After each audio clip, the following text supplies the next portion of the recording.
Welcome to Mysteries and Crime, where we explore the world's most haunting mysteries. Today, we dive into a chilling case that baffled investigators and left a community in fear: the Vanishing Triangle. Between the years of 1993 and 1998, multiple women disappeared without a trace in Ireland.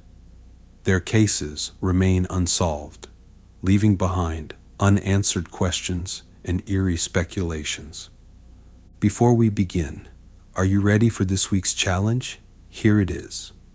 What common item was found near multiple disappearance sites? Think you can solve it? Share your answer in the comments below for a chance to be featured next week. The Vanishing Triangle remains one of the most perplexing mysteries in modern history. With each disappearance, the tension grew, and the fear of the unknown crept into every household across Ireland. Families held their loved ones closer, and whispered warnings spread like wildfire. Was it safe to walk alone at night? Could anyone be trusted? These questions lingered, creating an atmosphere of deep unease. As the investigation progressed, fear turned to frustration. The media buzzed with speculation, and law enforcement struggled to provide answers. Citizens demanded action, protests erupted, and community leaders called for increased security measures. Meanwhile, detectives worked tirelessly behind the scenes, piecing together fragments of evidence, searching for patterns, and consulting experts from around the world. The case would soon gain international attention, drawing in experts from law enforcement agencies beyond Ireland's borders. Despite numerous theories and potential leads, the truth remained elusive. Some believed the disappearances were linked to a sinister underground network, while others speculated about a lone predator with a calculated plan. The fear that anyone could be the next victim gripped the public. As always, don't forget to like, subscribe, and leave your theories in the comments below. Now let's unravel the mystery of the Vanishing Triangle. In the heart of Ireland, a chilling pattern emerged. Between 1993 and 1998, several young women vanished without a trace. Most were in their 20s, leading normal lives, and disappeared within a specific region, now ominously known as the Vanishing Triangle. Each victim seemed to vanish in an instant, leaving behind bewildered loved ones and confounded law enforcement. Friends and family recounted last moments, laughter over a shared cup of tea, plans made for future outings, and dreams discussed with hopeful anticipation. But then they were gone, leaving only aching questions in their wake. As the disappearances continued, fear spread across the region. The media coined the term Vanishing Triangle, a phrase that would become synonymous with dread and mystery. Was it the work of a lone predator, an organized network, or something even more sinister? Law enforcement agencies meticulously examined each case, looking for any link that might provide a breakthrough. Investigators analyzed CCTV footage, reviewed phone records, and spoke to countless witnesses. But the answers remained frustratingly out of reach. The missing women shared common traits: young, independent, and often last seen walking alone in familiar areas. Families clung to hope, organizing search parties and distributing flyers across the region. Despite their efforts, no trace of the women was ever found. With each passing year, the mystery deepened, and the possibility of ever finding answers grew increasingly uncertain. The locations where these women were last seen were chilling in their own right. Some were bustling city streets, others isolated rural paths, yet the common thread among them all was the eerie silence that followed. Investigators arrived at each scene hoping to find a crucial piece of evidence, But what they found instead were abandoned belongings, purses, shoes, and sometimes personal items that seemed intentionally placed, almost as if taunting those searching for answers. Residents in the surrounding areas reported hearing strange noises at night, rustling in the bushes, distant cries that faded into the wind, and fleeting glimpses of shadowy figures moving through the darkness. Despite thorough searches and forensic examinations, no tangible leads emerged. As each new disappearance occurred, the media swarmed these locations, turning them into scenes of public spectacle. News anchors delivered grim reports, and theories spread like wildfire, heightening the sense of dread that hung over the region. The immediate aftermath of each disappearance saw a swift, but often chaotic response from law enforcement. Search teams were deployed. Volunteers combed through dense forests and urban alleyways, and posters bearing the faces of the missing women covered every surface imaginable. Candlelight vigils were held, where communities came together in collective sorrow and hope. As days turned into weeks and weeks into months, hope began to dwindle.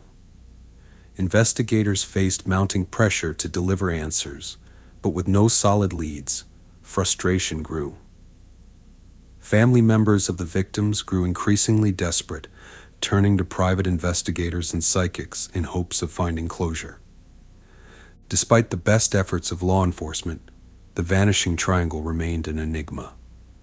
The emotional toll on the community was immense, with parents afraid to let their daughters out of their sight, and young women changing their daily routines to avoid walking alone. The women at the heart of the Vanishing Triangle were more than statistics. They were daughters, sisters, and friends. Each of them had a unique personality, aspirations, and a story that deserved to be told. From university students with dreams of changing the world to young professionals just starting their careers, their disappearances left gaping holes in the lives of their loved ones. Friends described them as kind-hearted and ambitious, while family members remembered their infectious laughter and boundless energy.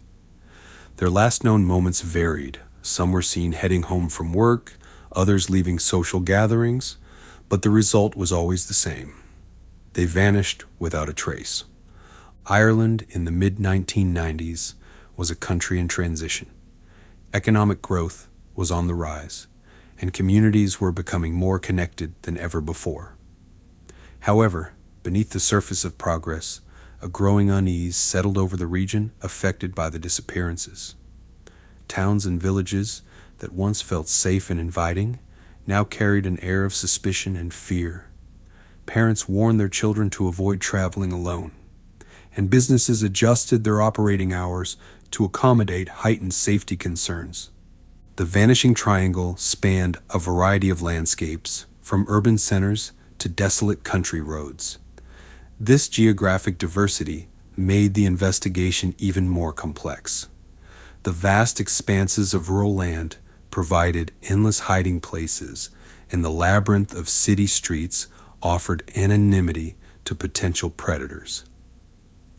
The first disappearance in 1993 set off a wave of fear that only escalated with each subsequent case.